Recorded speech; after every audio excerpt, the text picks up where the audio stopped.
Yeah, so let me understand this a little bit better, and I want to, dissect this a bit more so that it's, we can make a lot more sense out of this.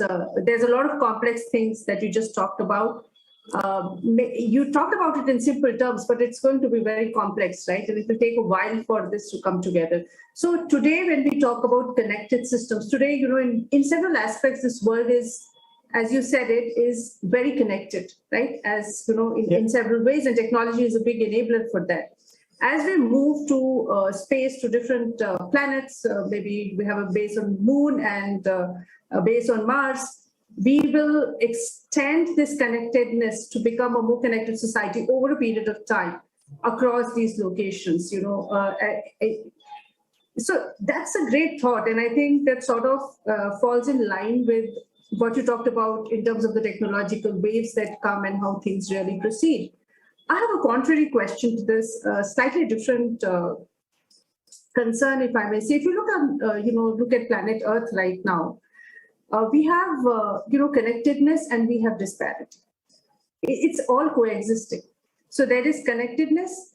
Globally, we are all connected. I'm sitting in India, some 20,000 miles away. You are on an island, and we're having this conversation. And people from all around the world are going, listening to it and watching it, right?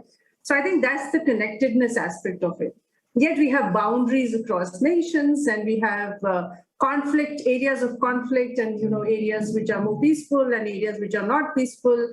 And then there is this whole, even from a technology perspective, every technology is not easily shared, right? I mean, not just from a business perspective, but from boundaries, boundaries across countries perspective as well, right? And everything requires a little bit of complex play around bilateral, multilateral relationships versus what happens at the global level through the United Nations or other entities, World Economic Forum, and so on.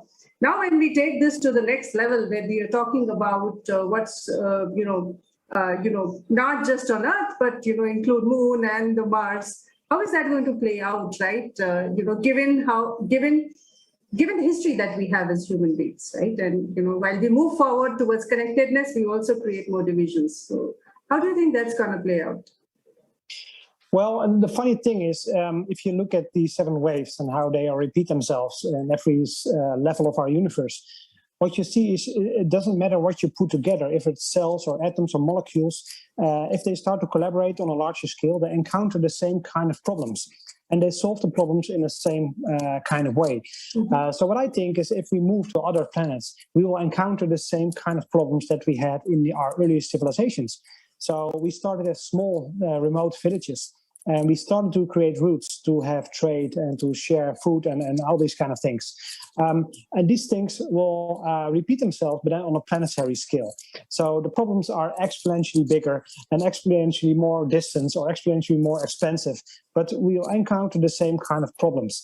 And we will solve them in the same ways that we solve them here on Earth. And in the same way as the cells solve them in the biological organisms. And the same way as molecules solve them within cells. So the problems repeat over time. It's a repeating pattern, and they are only bigger. But if we grow to a more collective consciousness, then we can solve those problems way easier than we can solve the problems that we have today.